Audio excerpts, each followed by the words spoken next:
Welcome and nice to meet you. Thanks for having me, Lynette. It's great to see you. Nice to see you. So listen, we've never met before. First time I've actually ever recorded a podcast, never meeting the guest and only doing the creeping of who this person is on the internet. I felt like I was like looking for like some datings, like somebody to validate this person should be a good person to date or something. So anyway, I'm really excited to hear your story. As we sort of chatted over sort of Instagram chat, I wanted to make sure that we took this interview into a direction that was a little bit more about how you can take your history of being a gold medal winner and multiple gold medal winner to bringing to other women who are maybe in their midlife and older, because that's who this podcast is geared towards, and really sort of bring your learnings and key learnings to somebody who may be looking at midlife as an opportunity to restart and to have like sort of what we call like a second act or the next chapter, and really sort of get into your head a little bit about how you left one critical role and a world when you were in your, I guess, 30s. You sort of hung up your skis from a competitive standpoint, and really sort of how do you transition that into your life moving forward, because there's probably a big mental game for you as well. So welcome to This is 50, Freedom Through Passions. It's a podcast dedicated to women over 50 to find themselves in stories like women just like you. Even though I know you're not 50 yet, I have had guests on before that are 50, that are younger than 50. But everybody has a great story to share, and I'm just hoping that people find the inspiration in your story to pursue, I guess, their spot on their podium if they haven't ever had that opportunity. So, take us through a little bit of your backstory. Oh, this is such an amazing audience. I just want to send a big hug to everyone listening that you're here for a reason. You're seeking guidance, inspiration, encouragement. And that's what we're going to give to you today. And that you're here listening is already the biggest step, that you're open and searching. So wonderful to have all the listeners joining us today. I'm Chandra Crawford. I'm from Canmore, Alberta, and I was born and raised there in the mountains. And so I got really into Nordic skiing and went to 3 Olympics in cross-country skiing. I won a gold medal in my first Olympics in 2006, and it was a big surprise. Yeah, I actually read that. I was like, how was that a surprise? I wasn't on the Olympic team until a few months before. They had some last spots to fill. I was a rookie on the team. I was on the B team. I hadn't been on the World Cup podium. And so it was it was a big upset. And we had a star. Becky Scott was the star for the Canadian team, and wonderful, like incredible leader that plowed the trail for me and made it so much smoother for me coming up. So it was a big surprise. 4 months before that Olympics, I started what then became a national charity dedicated to keeping girls in sports called Fast and Female. And that's at fastandfemale.com. And I just had a small event getting together the girls with the women role models, because I learned girls were quitting sports at a multiple so much higher than boys. And I thought that was awful, because we get so much leadership, resiliency, coachability, teamwork out of sport experiences. And then I surprise won the Olympics, and that was a great boost to the charity. For the next 13 years, I continued ski racing. I went to 3 Olympics. And for the next 17 years, I kept running this national charity, Fast and Female. And the first 9 years, I was a volunteer. I was doing my workout, then organizing things for the charity fundraising, then doing my second workout. And it gave me so much meaning that it made my transition out of sport a lot smoother, that I had such a strong passion. I was on fire for gender equity in sport, and that was a big deal for me. And then I retired from sport 2014, my last Olympics in Sochi, Russia, which is my most prized Olympic moment. I came 42nd, but I overcame depression and an eating disorder, and had such a hard time leading into those games that 42nd place is like winning 1,000 gold medals to me. Wow. And that's an experience that I wish for everyone listening. And then after sport, I started in an executive MBA program without an undergrad. And that was really wildly hard. I had met my now partner, Jared, We got married between the 2 years of MBA school and had our baby 9 months later, which was like graduation day, really getting after it in life. And then went All on to in. have just going bananas. But I was 31 and just had a high school education. I was like, well, I have to get an education and a family all at once here. And a couple transitions. I would say the motherhood transition is so much bigger than the sport transition. It's Yeah. so incredible. And I was so glad to have that MBA. It was really helpful. And then I went on to have 3 more kids. So we have 4 kids now. And I'm Mm-hmm. mostly doing my keynote speaking Mm-hmm. and enjoying the kiddos. Amazing, amazing. So let's jump back to Fast and Female. So you started that before you were even on the podium, let's say. And so what inspired you? I know you talked a little bit about it, but like, what made you think like, oh, I'm 20 something? How old were you when you started that actually? I was 21. Yeah, that's right. Okay, I did read that. You're 21 years old and you're like, "Hey, I'm just going to start this foundation, this charitable foundation that's going to help girls." And you really didn't have a lot of clout behind your name to really sort of stand something like that up, right? I mean, we're talking about getting donors and other things. It's challenging, and then also you're like in this headspace of training and trying to go to the Olympics and doing all those things. Where did the moxie come from? Like what was sort of keeping you going to be able to do something like that? I am very action oriented and very shoot first, ask questions later, which does balance out my massive perfectionism. Otherwise, I would be totally paralyzed. So I'm glad to have that drive that gets me going. But it started so tiny, which can be a takeaway from our episode today. It's the tiniest baby steps. I just knew girls were quitting sports and wanted to do something about it immediately. And it Mm-hmm. wasn't that I was founding a national charity. It was that I got the role models together with the young kiddos and I asked the women's committee for $250 for hot chocolate. Wow. And I got my roommate to draw a t-shirt with a superhero holding skis. And then that just goes on. Like I was just continued to be totally compelled by feminism and gender equity and cracking this nut of what's going on for girls and how does this all work and why don't we have access to sport and its benefits. So it was like the passion pulling me and then the tiny baby steps. And every year it just continued to compel me and keep going. And just loved creating it, loved fundraising. So I think it's the baby steps towards passions that can really help just getting established in like what is sparking a bit of joy and then Mm-hmm. continuing. And that was wonderful for me for so long. And I do miss running the charity. But after a while, keeping the charity alive was so analogous to keeping a child alive. I would worry about it day and night. And after having a 3rd kid and a 4th kid, it was like, this is not serving the charity that I'm the leader anymore. And it had gone in a big direction of social justice. And it was perfect that the operations person could take it over.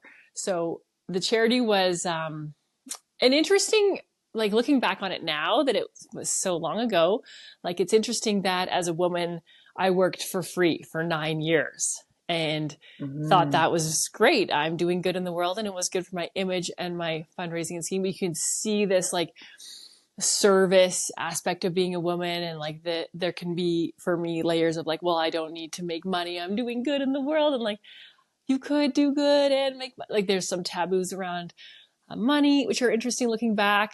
We didn't have maternity leave. Like it's a female empowerment organization.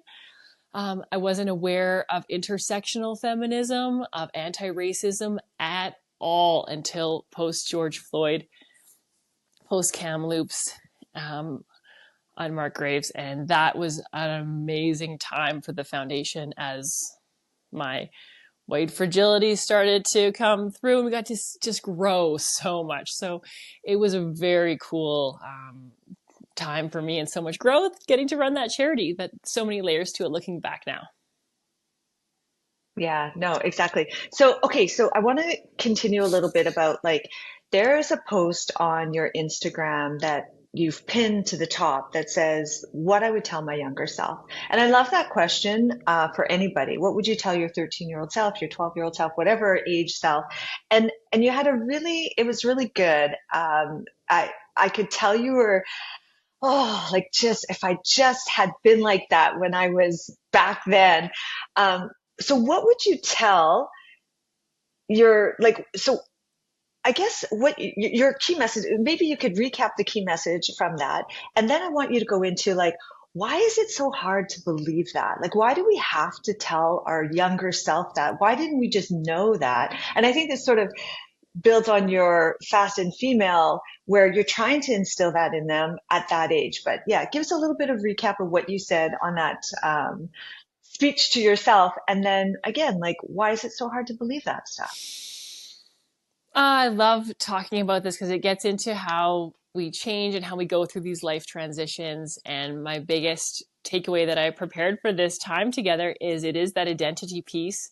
And that video pinned to my Instagram says, "Dear younger me, you are not your results in skiing. You're not how you look. You're not your grades in school. You're not how much people like you." And that just leaves behind, okay, so what am I? And I'm my own energy, pursuing my own dreams. I would love to go back in time and keep separating away my identity from all these external things and seeking external things. It's really powerful. And I think through the transitions, it's even better. And I had a good transition out of skiing because I'd already lost my feeling of identity as a ski racer, as a member of the Canadian team, as an Olympian. I had this giant meltdown, and I'd been dating my teammate for 10 years, and we had this very public breakup on the ski circuit. He fell in love with a Norwegian girl, and it was very stressful because it's a very small group traveling the world 6 months a year, country to country. We're all at tables with our countries, round tables, eating from buffets, flying on the planes, and she was like sitting at our table, and where am I? But I thought about the role I had played in this breakup and looked back on my behaviors and actions that didn't seem to me to be cheating and realized, wow, that was all way over the line. I have cheated so much. I'm a horrible person. So then I lost my identity as a decent human, nice person. Right. And then I had a really hard time. I was very mean to myself. So 365 days after the breakup of partying and berating myself and trying to run away from my feelings, I was worse than when it had happened in 2012, and finally stopped ski racing, read Eckhart Tolle, counseling psychology, antidepressants, meditating my ass off, and found this inner peace and this deeper wellness. And I got off the antidepressants and went to the Olympics, and I could like high five the wall. I was so grounded. And today I'm so glad that happened.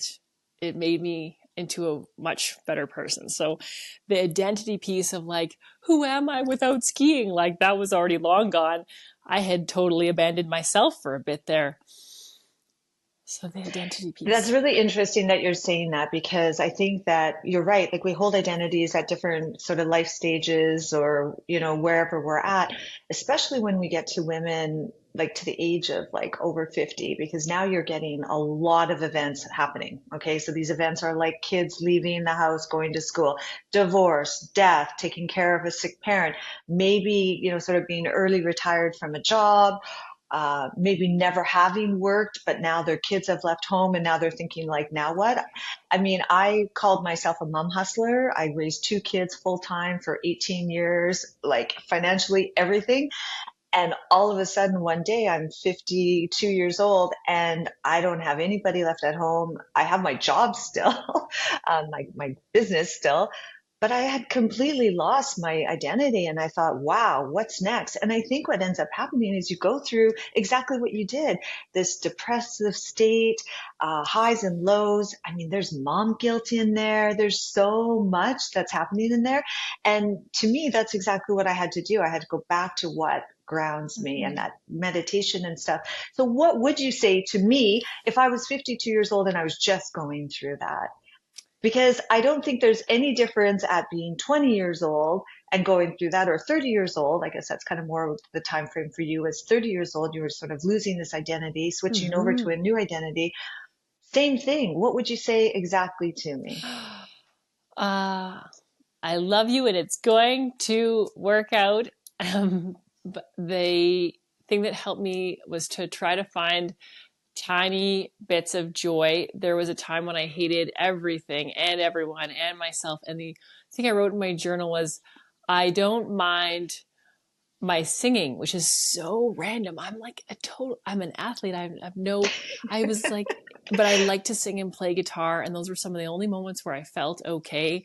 And I Wow. sang and played guitar. I got a travel guitar. I took some guitar lessons. And those were some of the moments that I felt Amazing. okay. Or if I could walk my dog, or I could finally, I found like connecting to the mountains. I was like, went out at night one night in January having a hard time, but finally got away from the Instagram and the blue light of the phone of like trying to climb into my pictures where I looked happy, which was totally not the reality. I went out for a walk at night. I was crunching on the snow and I could see my breath and the stars were out, and I just lay on the snow and I was like, I'm, nature and this powerful energy is here for me. So those tiny bits of joy make a big difference. I like taking the pressure off myself with um, some of these books of like not giving an F. Like, it's so Yeah, helpful. I need it so much. I feel so self-conscious. I felt so embarrassed in my MBA. I was just sweating and crying for 3/4 of that MBA. It was so uncomfortable. And then 3/4 of the way through, I realized people know I don't know and no one cares. And I started raising my hand and I exactly. was liberated. Or feelings bad about that time in my life where I felt bad, like eventually it would click that like I'm in an egocentric state and like no one cares. So connecting with things that gave me joy, trying to let go of caring and being self-conscious, and then I'm more free. Last year, because I'm in transition forever and I'm in different transitions with all these kiddos, I went and worked at the Calgary Public Library Foundation. Like, I have a Yeah. thing. I'm an athlete. I'm in gender equity. I have a keynote business, but I was like, no, I'm going to go, like, it just was what I wanted to do. And it was a great experiment. And I'm not at the Hmm. Library Foundation anymore, but that was a great experiment. So getting a Yeah. big, like, beginner's mind experiment, people are going to judge us no matter what. So do whatever we want. I've been Yeah. No, I really love that. appreciate I getting love to that. listen to my own inner voice help me a lot. And I wish I'd listened to it even more in the past. I'll try to listen to it in the future. Like, the inner voice does know. So making space for it. Hmm. And that's interesting you say that because the inner voice can play some tricks on you as well, right? So we know we have this gremlin inner Mm-hmm. voice, and then we've got this inner voice that's your intuition and drawing on that intuition to really sort of direct you. But even in midlife, like 50, there's sayings out there that, women in their 50s feel like it's a common theme where they feel invisible now, where they don't Mm-hmm. get the sort of the whistles, the things that, or they're just sort of passed over. But there is this pile of knowledge and experience that everybody's bringing along with them at that age that can be useful. But that whole gremlin becomes even stronger in midlife, where it's just like I have a program where I help women come up with ideas for businesses and to their first client. That's sort of the Yeah. scope of the program. Yeah. And yeah, and so the program, it's really interesting because it's a 16-week program. We have a Friday call and okay, midpoint check-in. How's everybody feeling? Procrastination, procrastination, procrastination, imposter syndrome, imposter syndrome, imposter syndrome, imposter syndrome. It was just wild how every single one of them was on that page. And it's like, how do you really get through that gremlin? Like, for me, sometimes you wake up on a Sunday and you get a little bit of those Sunday scares. It's just an example. But now I've learned to just talk back to that Mm-hmm. gremlin. It's never going to go away. So how do you deal with your gremlin? So you've got this inner voice that keeps encouraging you, but then when does that gremlin show up for you and how do you handle it? Oh, I so relate. And nervous that it'll continue crescendoing into my next decade and Yeah. add in like Oh, what's it gonna get rocked by menopause. And I was thinking, will. heading on to this Exactly. show, I'm like starting to learn about perimenopause, menopause, and trying to get a good attitude in place. And I thought of this attitude I had in ski racing, which was really bring it on. And I had a ski coach who, on the worst weather days, like sleet coming sideways into my sunglasses on top of a glacier in Alaska, and just awful wet to the bone conditions. And this coach, Eric Flora, would be like, championship day. So excited, like, I bring love it it. on. And I remember heading into labor and delivery, having my kids like, here we go. No idea what's going to happen. Might be 40 hours and then a C-section. Bring it on.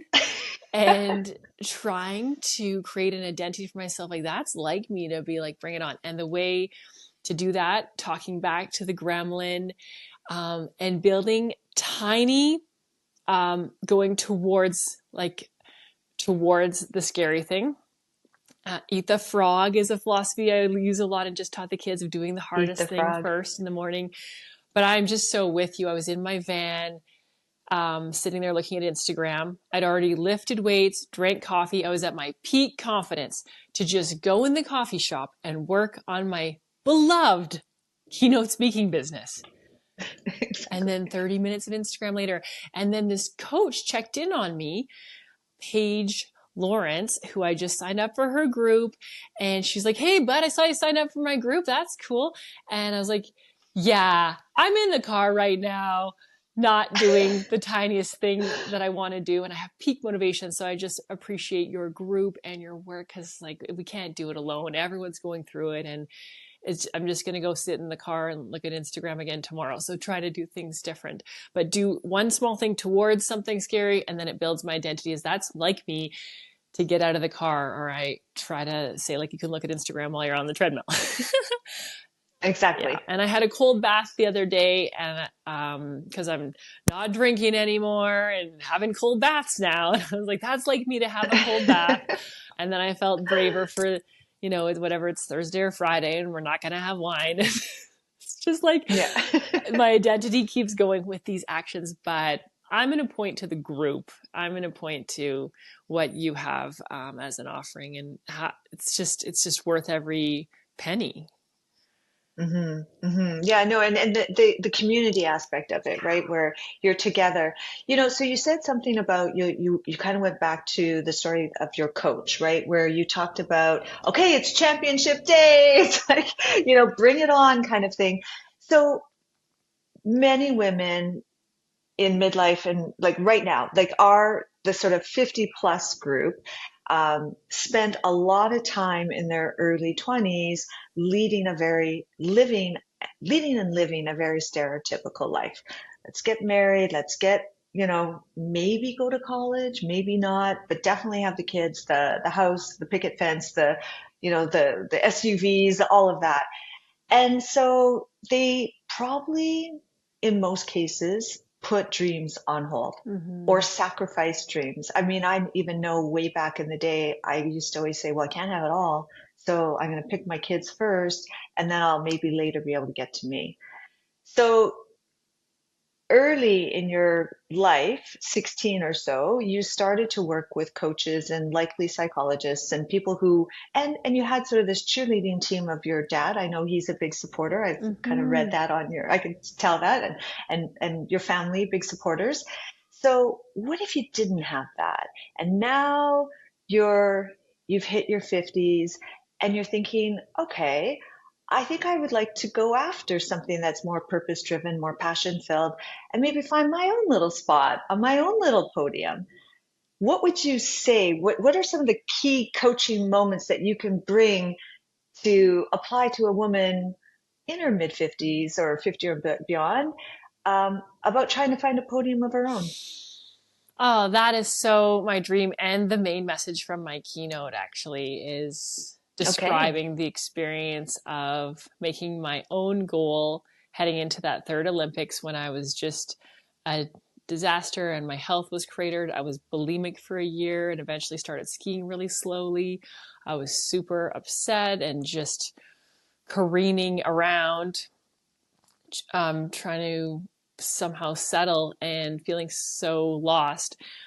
But it was a time of learning. Like, that adversity was something I was able to dive into, and to make a new identity for myself and my own goal. My goal was to make this Olympics about me, and it's my journey to health. So maybe that step is already there. There's something in there. There's gremlins, but there's a whisper of like the dream is in there, and just starting to like allow that voice, which is scary because like maybe I have to change so many things and I have to change my life, and but trying to go towards the dream a bit and then start to like have the identity of it, which is what I'm working on right now in my business as well. Like, that's like me to capture video and have a good website, and that's like me to triple check my calendar and be organized, and trying to say to ourselves, that's me, that's me. And that's from Atomic Habits, that the most powerful force we have in us is identity, because as you know, like our confirmation bias wants things to match at the thoughts in our head. And so we got to feed the thoughts that are good, choose the thoughts that are good, put in the thoughts that are good, talk back to the voice is a big part of my day. Self-compassion is a huge part of my day. And managing to go to those Olympics and be well and healthy, it just felt like my whole chest was shining. I'm so proud of it. I clicked out of my skis. I can't believe I did it, that I got to health, that I got through all this, that I'm so well, and no one's cheering and no one's there and no one cares.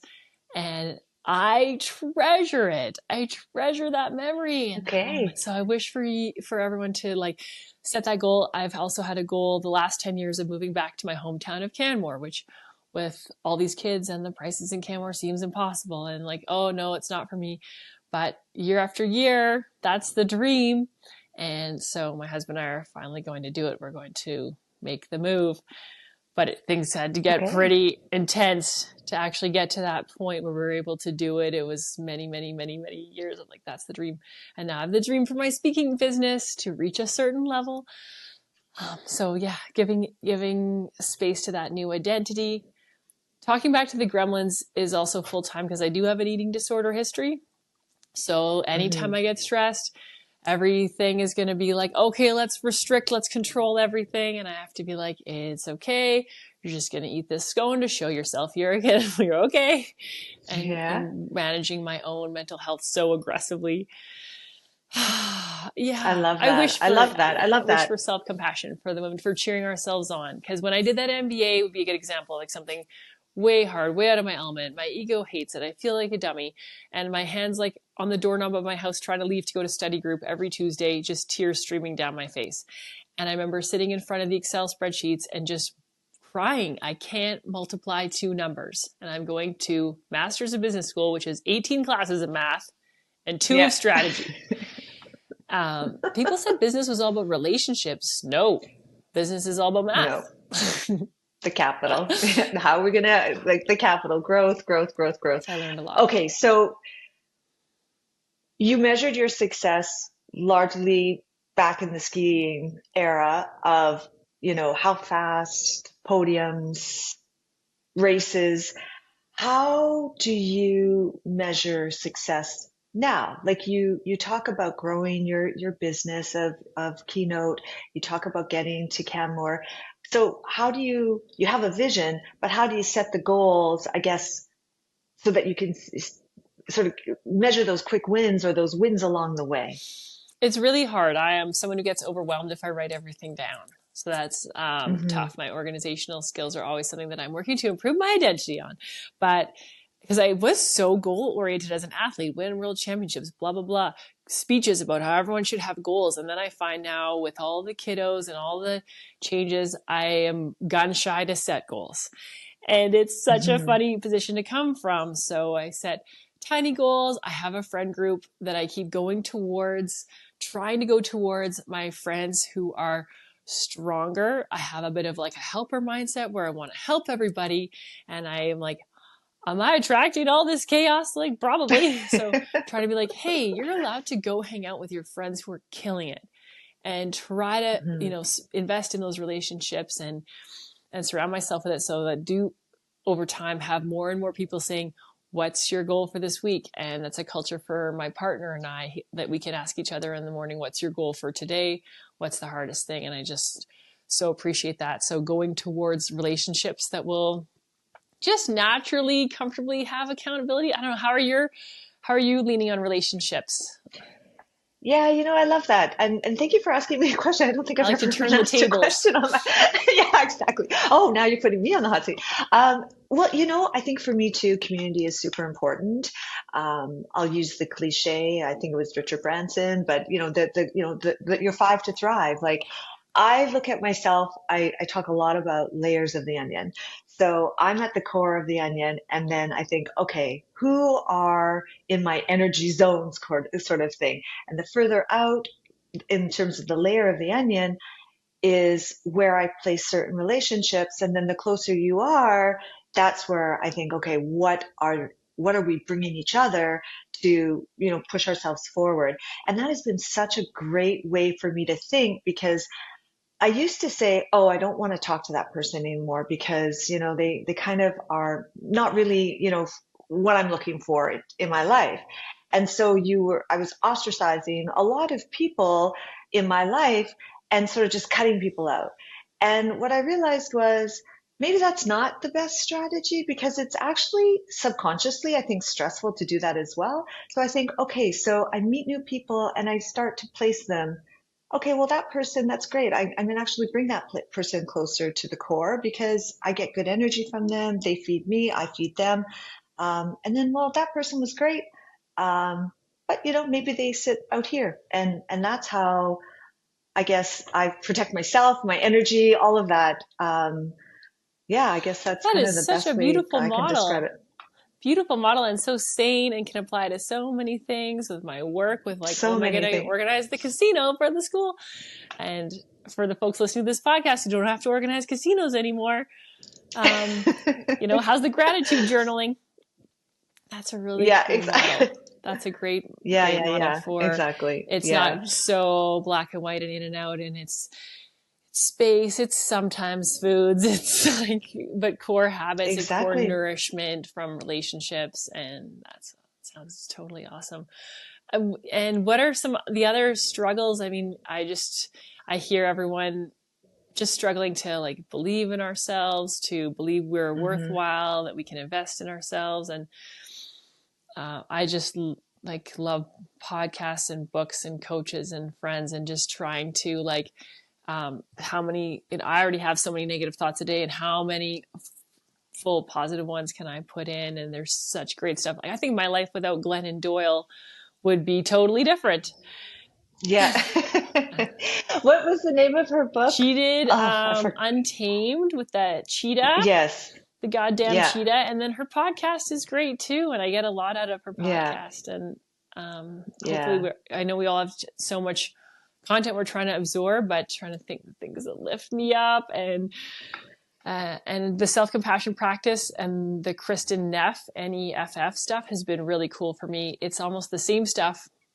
It is the same tools that I use to come from the depths of despair of like, I hate myself and I'm worthless, to, okay, I'm at baseline and I want to achieve podiums, and I want to have really, strong family and kids and strong body and business and all the things that I want now.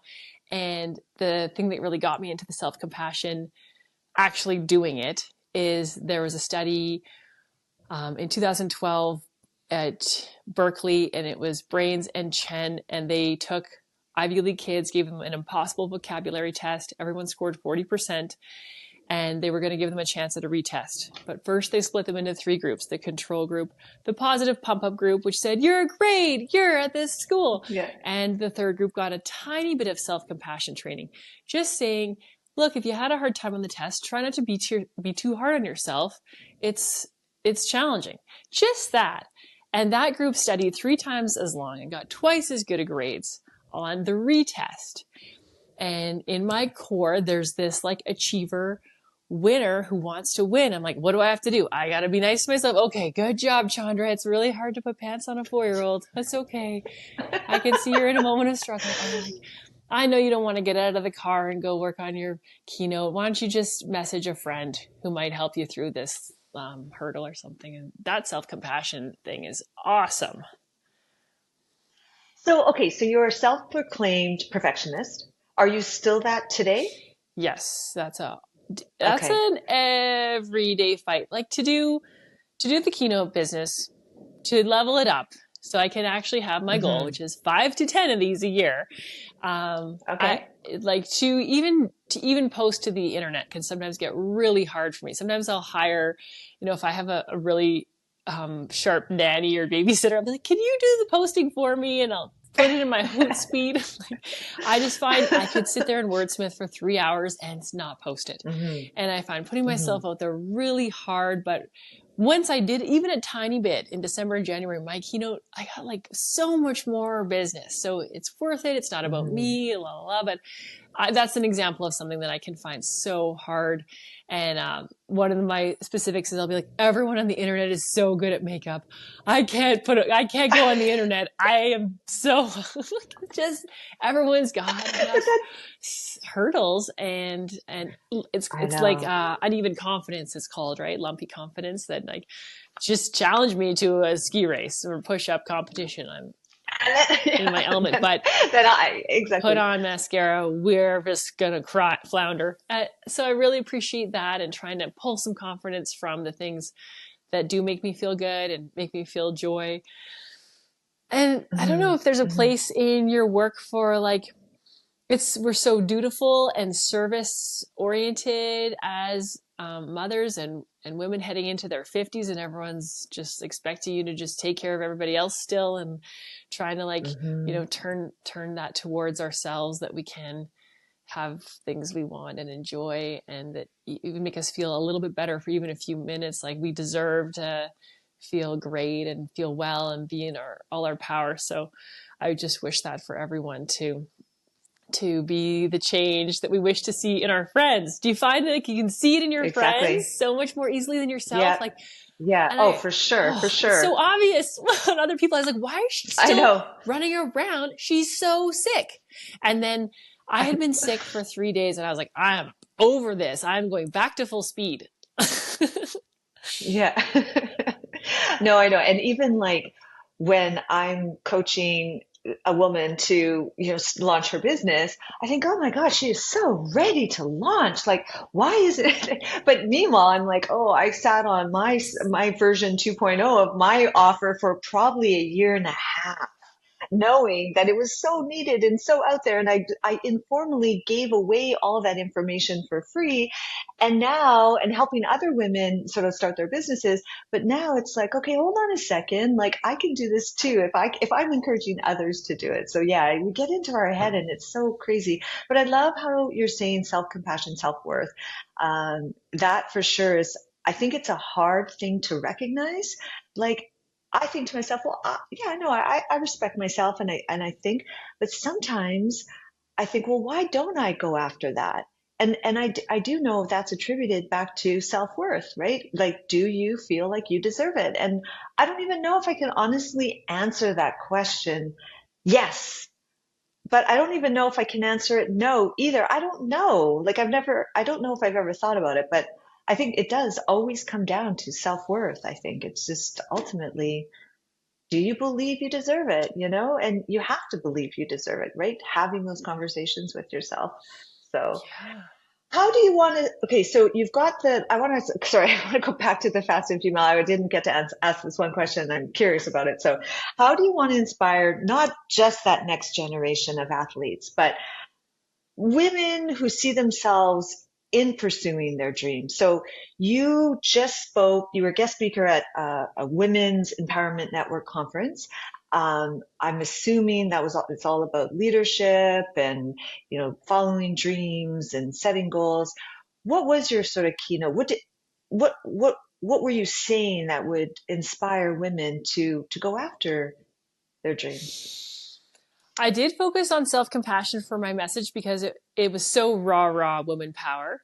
And I thought, Hmm. oh, this is going to be perfect for the person who's like, yeah, rah. Or for me, who does kind of portray myself and feel actually really confident like a lion sometimes, but the mechanism behind it is that I'm being soft and gentle to myself behind the scenes, and thinking of self-compassion not as something that's going to let me off the hook, like, it's fine, Chandra, just lie in bed and eat chips. Like, no, it's a different fuel source for hard things. And it totally makes sense to me that if I'm going to train for a hard mountain run, or try to put myself out there and say my most vulnerable stories on the internet and to audiences, because it's meaningful to me, I love this bit, my keynote speaking business, that if I say to myself, like, oh, don't bother, or, oh, those other speakers are way better, or just anything negative, that my fear center is already pretty open. My amygdala is already really working very hard to keep taking care of kids. Like, I heard that our amygdala is open when we have a kid and never close again.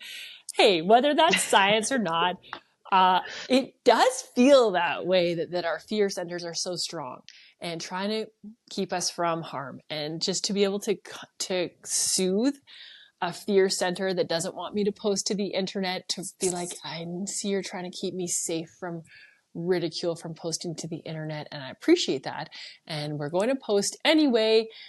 We're going to call our friend Kirsten and be like, Kirsten, I need you to hold my hand so I can press post. So I think the self-compassion is actually this amazing fuel source behind the scenes. Like, I never could have done that Olympics and gone into all those spaces that previously I couldn't leave my room. I was so embarrassed and scared and having such a hard time. And then I was like, I'm free.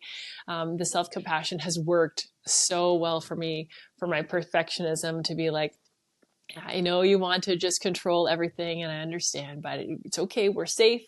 We can just try things. We can go forward and be strong and be weak, and just it's such a wonderful time that feelings are now allowed. So exactly. It's beautiful. Without you looking weak and emotional a wreck or mess kind of It's thing. such an So interesting time. And at the same time, to be allowed to be strong sometimes. Like, I have lots of friends I can vent to, but who can I say I scored a keynote, I got a PB on the bench press? Who can I text with that without feeling like, oh, I'm a woman, I'm not allowed to brag, I don't think I'm such a narcissist? Like, holy moly, overthinking. So your inner core of your onion, your inner core of your onion. That's the perfect inner core of the onion. And kind of the internal family systems model of psychology, like I just kind of butcher it down to the movie Inside Out and say, like, everyone's in there as a team trying to keep me safe and well, and in misguided ways. And so I can, like, send love to all the parts of myself that want to keep me small and safe, and that can help them to maybe settle down a bit and go forward. Oh, it's such a good tool, that self-compassion. Yeah, but a lot of that message was just sort of dealing with your inner gremlin as well, right? A lot of what you were saying there was, okay, I'm good, but also that inside out, the inner voices also need to be good. And so you need to feed them a little bit. And that one little gremlin might need to hear something like, okay, yes, I get it. But, and I loved what you were saying. And I think it's just a constant conversation with yourself just to keep moving forward. So one final question for you. It was actually something that there's a gentleman I follow, Dave Ramsey, and he gives financial advice and, and such to his listeners. But he was having a conversation the other day, and I thought it was such a great thing that he was saying, if you are just working today to get to retirement, you're going to be in big trouble, because when you get to retirement, it becomes a lonely, and now I paraphrase here, but it becomes a very lonely, silent, unsure place. And so for you, what does your future look like? What's your sort of next thing that you're sort of training for, if you will? Is it retirement, or where do you see yourself in, let's say, even 20 years from now? Oh, it's so wonderful to work on our visions and add emotion layers. So I feel really called to serve. I feel really grateful to be alive, that I get to be here in this life, in this country, in this time. in this health. And so to like spend my days well and contributing to everything I can to make the world a better place as well. So I really try to keep a balance of like, I would like to help everything all the time, but keeping my battery, reasonable and taking care of my kiddos, and also working towards different causes that are really pulling me.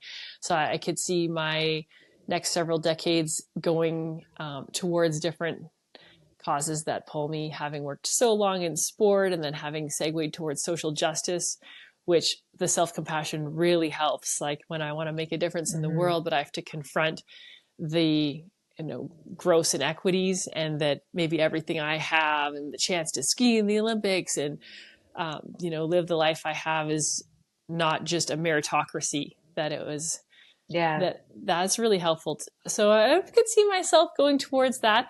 I do have a goal of living to 100 and hiking up the mountains with my grandkids. So when I lift weights 3 times a week, and I drink vegetable smoothies, and I eat my body weight in protein. Not my body weight, a gram for each pound. Yeah, well, I get it though. Yeah. And I have relationships, and I invest in my relationships, and I do my psychology, and I'm digging into my family stress. And we're going to do family therapy now with all the things we've been sweeping under the rug, and trying to just go towards things with less avoidance.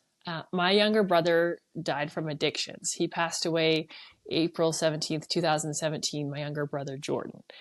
And that has affected me to have a core value of honesty, of facing things, of being grateful for the resources I have, of self-compassion, of all the things that I think about. He didn't get to access, all the challenges he had to pass away from substance abuse. And that's really affected me. So I'm kind of out being like a love warrior, an honesty warrior, and just going towards the struggle, which I really thought about when you were talking about the struggle and what you were sharing about, say, putting off a launch for a year and a half. I thought of you as the woman in the arena. The quote that it's better to be in the muck and mire and dare greatly and be in the arena. It's easy to sit in the stands and point at the person in the arena.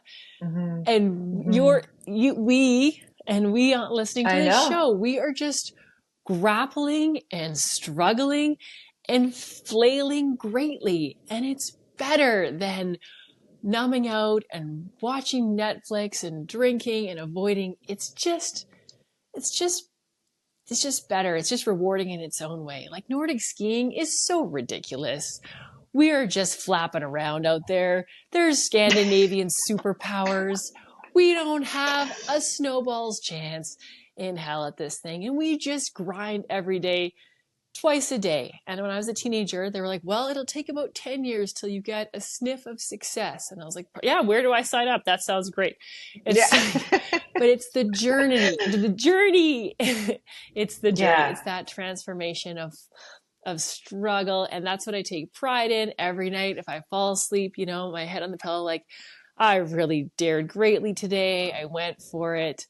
And if I didn't, tomorrow I'm going to get after it first thing.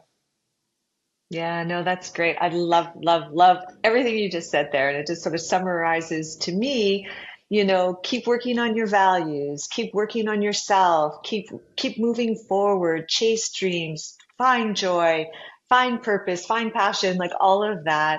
And then that just keeps, you get into that habit, and that habit will just continue. And it's no longer about, oh, I gotta, what am I gonna do at 55? Or, oh my God, I got early retirement now. What am I gonna do? And you get all this sort of worked up. If you work on that path and just keep on that path, stuff shows up, and you don't even know what's going to show up until you just keep walking down the path. And that is exactly the conversation I had with myself when I finally said, okay, screw this. I'm launching this program. And, if nobody signs up, nobody signs up, and there's just nothing you can do about it, but you can just keep trying. And I did actually invest the first time ever. It's like the shoemaker in the shoes, in a coach. Nice. And she was incredible because previous coaches I had sort of attempted to work with were too philosophical, too values based. And I already had all of that. I had my values and I had those things. They were too life coach. I needed a strategist and I found one and she worked with me, rolled up her sleeves right alongside with me and just reviewed my sales pages, reviewed my course outline, my program outlines and stuff like that. And that's, I think, the biggest takeaway for me is what was I thinking trying to go it alone? And, we have to hook. It's like climbing, when you're climbing that mountain, there's this, this sort of metaphor that you want to climb mountains with with your kids or with your grandkids.